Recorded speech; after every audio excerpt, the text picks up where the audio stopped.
എന്തല്ല എല്ലാവർക്കും സുഖം തന്നെയാണ്. നമുക്കിന്നൊരു ചെറുപയറുണ്ട് ഹലുവ എന്ന് പറയാം. ഇല്ല ഉക്കാരാന്ന ഇതിൻ്റെ ശരിക്കും തമിഴ്നാട്ടിൽ ഒരു നവരാത്രിക്കെല്ലാം ഉണ്ടാക്കുന്ന ഒരു സ്വീറ്റ് റെസിപ്പിയാണ് ഇത്. നല്ല ടേസ്റ്റാണ്, വളരെ പെട്ടെന്ന് ഉണ്ടാക്കിയെടുക്കാം. ഇതെങ്ങനെയാണ് ഉണ്ടാക്കുന്നത് നമുക്കൊന്ന് നോക്കാം. അതിനായിട്ട് ഒരു കടായി അടുപ്പത്ത് വെച്ചിട്ട് അതിലേക്ക് 1/2 കപ്പ് ചെറുപയർ പരിപ്പിട്ട് കൊടുത്തിട്ടുണ്ട്.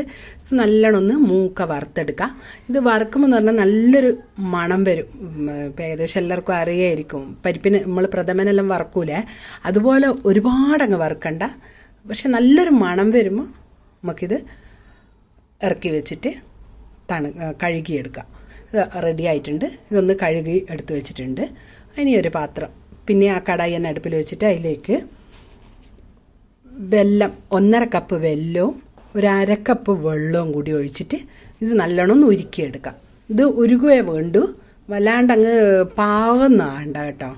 അപ്പോൾ അത് നല്ലോണം ഉരുകി കഴിഞ്ഞിട്ടുണ്ട്, നല്ലോണം ഒന്ന് തിളച്ചും വന്നിട്ടുണ്ട്. ഇതേ വേണ്ടു. ഇത് നല്ലോണം ഒന്ന് ഉരുകിയതിന് ശേഷം ഒന്ന് നല്ലോണം തിളക്കണം, അത്രേ ആവശ്യമുള്ളൂ.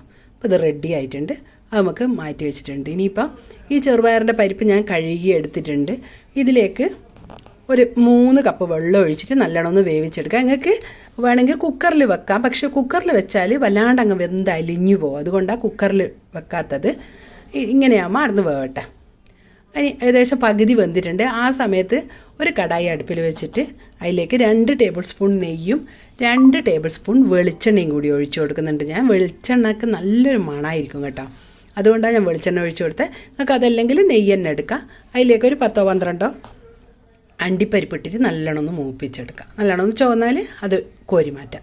റെഡി ആയിട്ടുണ്ട്. ഇനി ഇത് കോരി മാറ്റി വെക്കാം. മാറ്റിയതിന് ശേഷം അതിലേക്ക് 1/4 കപ്പ് റവയാണ് ഞാൻ ഇട്ട് കൊടുത്ത്.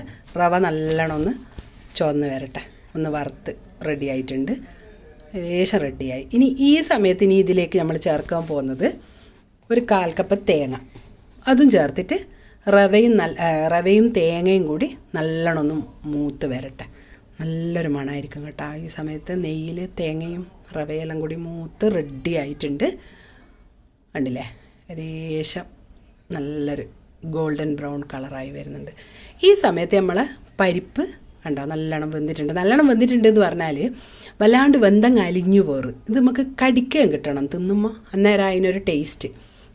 അതുകൊണ്ട് ഞാൻ പറഞ്ഞ കുക്കറിൽ വെക്കണ്ടാന്ന്. കുക്കറിൽ വെച്ചാൽ വല്ലാണ്ട് അങ്ങ് വെന്ത് അലിഞ്ഞു പോകും, അന്നേരം പിന്നെ അത് കടിക്കാൻ കിട്ടില്ല. അപ്പോൾ അതൊരു ടേസ്റ്റ് ഉണ്ടാവില്ല. നമ്മൾ പരിപ്പ് പ്രഥമൻ്റെ അകത്തുനിന്നെല്ലാം ഒന്ന് കടിക്കാൻ കിട്ടുമല്ലോ, നല്ല ടേസ്റ്റ് ഉണ്ടാവുക.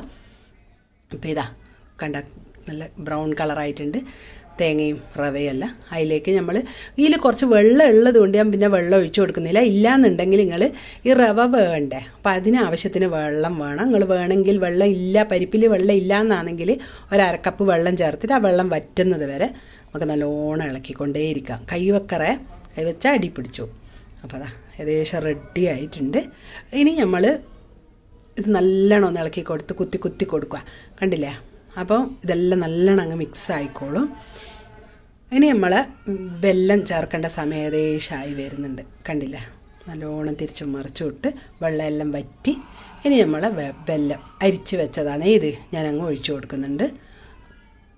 കണ്ടില്ലേ, അത് ഒഴിച്ചിട്ട് ആ വെള്ളം നല്ലോണം ആ വെല്ലം ഇതിൽ കിടന്നിട്ട് നല്ലോണം ഒന്ന് വറ്റുന്നവരെ നല്ലോണം ഇളക്കിക്കൊണ്ടേയിരിക്കുക. കൈവെക്കാണ്ട് ഇളക്കണേ, മീഡിയം ഫ്ലെയിമിലിട്ടിട്ട്. ഇനി ഒരു ടേബിൾ സ്പൂൺ നെയ്യ് ഒഴിച്ച് കൊടുക്കുന്നുണ്ട് ഞാൻ. അതും ഒഴിച്ചിട്ട് പിന്നെ നല്ലോണം ഇളക്കിക്കൊണ്ടേയിരിക്കാം. നല്ലോണം ഇളക്കുമ്പോൾ അടി പിടിക്കാണ്ടിരിക്കും. ഈ നെയ്യ് അതിന് വേണ്ടിയിട്ടാണ് ഒഴിച്ച് കൊടുക്കുന്നത്. കണ്ടില്ലേ, അപ്പോൾ അതാ കുറേശ്ശെ വെള്ളം വറ്റി തുടങ്ങിയിട്ടുണ്ട്. ഇനി ഒരു ടേബിൾ സ്പൂൺ നെയ്യും കൂടി ഒഴിച്ച് കൊടുക്കുന്നുണ്ട് ഞാൻ. അതും കൂടി ഒഴിച്ച് കൊടുത്തിട്ട് നല്ലോണം ഒന്ന് ഇളക്കി കൊടുക്കാം. പിന്നെ ആ വെള്ളം വറ്റി വരുന്ന സമയത്ത് പിന്നെ ഒരു ടേബിൾ സ്പൂൺ നെയ്യും കൂടി ഒഴിച്ചു കൊടുക്കുന്നുണ്ട്. കണ്ടോ, അതുകൂടി ചേർത്തിട്ട് നല്ലോണം ഇളക്കി കൊടുക്കാം. കണ്ടില്ലേ, വെള്ളം ഏകദേശം വറ്റി വരുന്നുണ്ട്. അപ്പോൾ ഇങ്ങനെ നീക്കുമ്പോൾ കണ്ടോ ഇത് വേഗം വരുന്നുണ്ട്. ഇതുപോലെയല്ല, ഒന്നും കൂടി വറ്റണം. കുറച്ച് നേരം കൂടി കഴിയുമ്പോഴത്തേക്ക് അത് പിന്നെ അങ്ങനെ പെട്ടെന്ന് ഇങ്ങ് ഓടി വരില്ല. കണ്ടില്ലേ, ഇപ്പം കുറച്ച് സ്പീഡ് കുറഞ്ഞില്ലേ, അതുപോലെ വറ്റി വരണം. അത് മീഡിയം ഫ്ലെയിമിൽ ഇട്ടാലാവുമ്പോൾ നിങ്ങൾ വിചാരിച്ച പോലെ ആയി കിട്ടുള്ളൂ കേട്ടോ.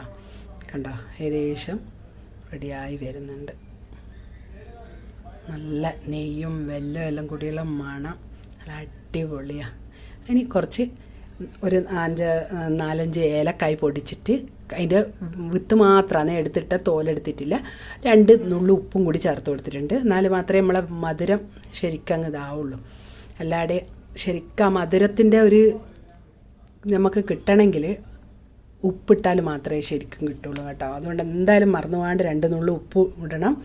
പിന്നെ നമ്മൾ വറുത്ത് വെച്ച അണ്ടിപ്പരിപ്പും ചേർത്തിട്ട് ഇനി നമുക്ക് സ്റ്റവ് ഓഫ് ചെയ്യാം. കണ്ടോ എണ്ണ തെളിയുന്നതാണെന്നില്ല, നെയ്യ് കണ്ടില്ല, സ്പൂണ് കൊണ്ട് ഇങ്ങനെ എടുത്ത് വെക്കുമ്പോൾ കറക്റ്റായിട്ട് വരുന്ന. അപ്പം നല്ല അടിപൊളി ടേസ്റ്റായത്.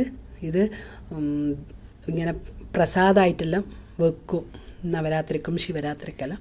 അപ്പം എന്തായാലും എല്ലാവരും ഇതൊന്ന് ഉണ്ടാക്കി കഴിച്ചു നോക്കി അഭിപ്രായം അറിയിക്കാൻ മറക്കണ്ട. അടുത്ത ആഴ്ച കാണുന്നത് വരെ താങ്ക് യു.